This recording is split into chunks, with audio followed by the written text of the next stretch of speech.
اللهم صل على محمد وآل محمد. A'udhu billahi minash shaitanir rajim, bismillahir rahmanir rahim. En el nombre de Dios, el clemente, el misericordioso, la paz de Dios sea con todos sus profetas, desde Adán hasta Muhammad, salawatullah wa salamu alayhim ajma'in. Vamos a comenzar una nueva lección, una lección acerca del milagro, la milagrosidad del Corán. Vamos a hablar ahora de la necesidad del milagro. Nosotros, para entender un poco la lógica de la revelación, sabemos que el ser humano tiene varias formas de poder conocer la realidad. Los sentidos son una de estas herramientas y uno de estos medios con los cuales cuenta el ser humano para poder conocer la realidad material. El intelecto también es una de las formas de poder conocer la realidad, la realidad en cierto sentido.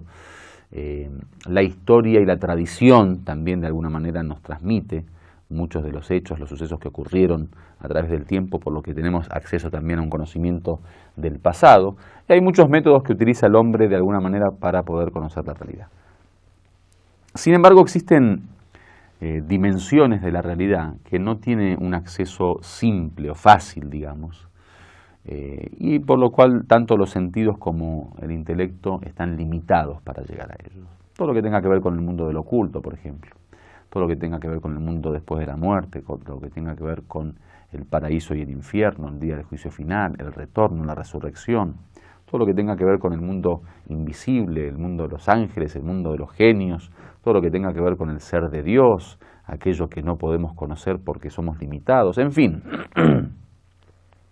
Hay mucha de la realidad que se nos hace imposible poder conocerlo a través de los sentidos y del intelecto. Entonces hay una necesidad, y aquí viene el tema de la necesidad de la revelación, de que Dios, como creador del universo, como señor del ser humano y de los mundos, nos explique a su manera de esos secretos, de esa dimensión oculta, de aquello que no podemos conocer por nuestras propias por nuestro propio método, digamos, o a través de las circunstancias materiales normales que uno tiene, o el intelecto.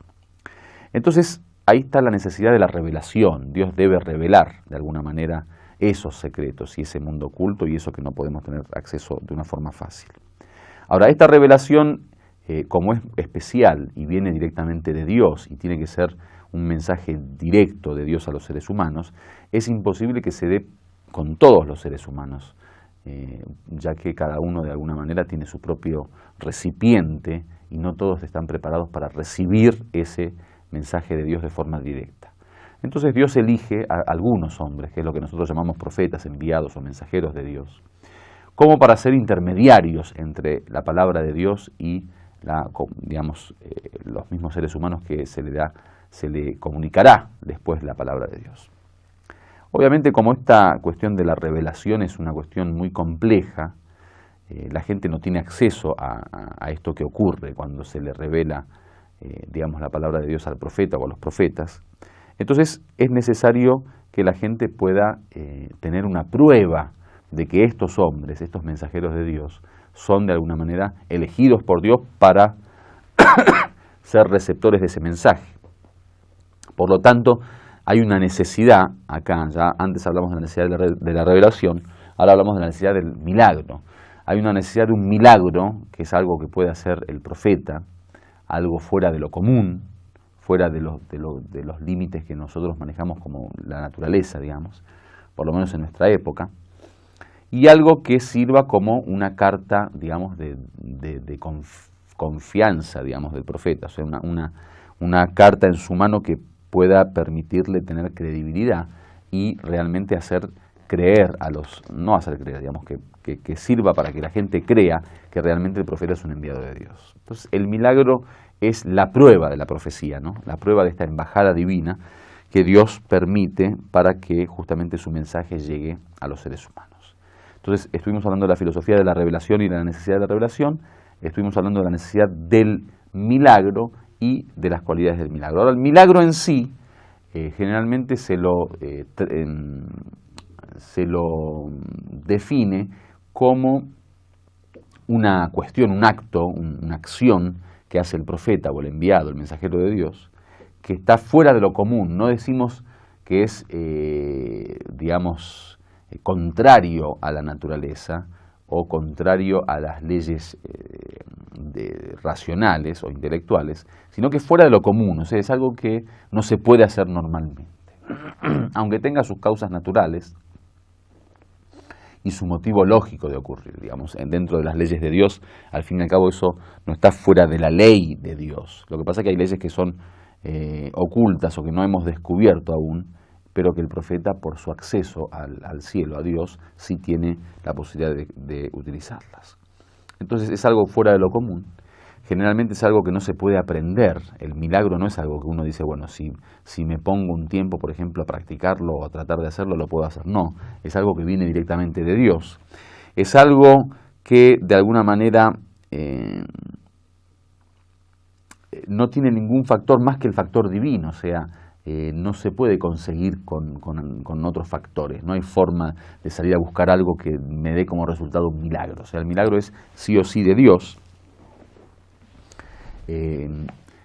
Es algo que generalmente va acompañado del desafío.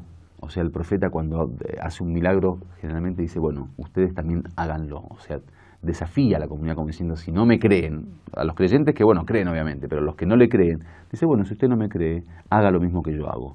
Y obviamente la respuesta siempre es negativa. Nunca nadie pudo hacer el milagro que hizo el profeta. Y de hecho, si se dan cuenta ustedes en la historia de la profecía, de los profetas, se encuentra que siempre los milagros eran cuestiones que estaban relacionadas a algo que era, digamos, gobernaba la cultura de la época, como por ejemplo el tema de resucitar a los muertos en la época de la medicina, en la época de Jesús, por ejemplo, el tema de la magia y el milagro de Moisés frente a los magos de Faraón, y todo lo que tiene que ver con lo que es cultura en ese tiempo, lo que gobierna como cultura o lo que está más difundido entre la gente en ese tiempo. Entonces, estas son algunas de las condiciones del milagro, digamos, o mejor dicho, la definición, y es, como bien dijimos, eso que permite que la gente se sienta atraída por el profeta, sienta un respeto por el profeta, una credibilidad por el profeta, porque por naturaleza a la gente le interesa mucho y se siente, digamos, atraída por algo que es fuera de lo común, digamos, algo que es considerado un carisma, un milagro. Generalmente la gente se siente con un grado de atención especial, digamos, o algo que realmente les atrae.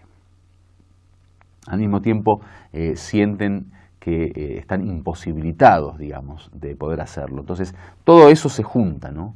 Por un lado, el hecho de que es un suceso, un acto fuera de lo común, por otro lado el hecho de que el profeta desafía, por otro lado el hecho de la imposibilidad que tienen, la debilidad que tienen frente al profeta para poder hacerlo. Todo eso reunido es lo que consideramos el milagro en la teología, y es obviamente, como dijimos al principio, una necesidad para poder tener la certeza, la seguridad de que quien lo hace es obviamente un enviado de Dios. Walhamdulillahi Rabbil Alamin.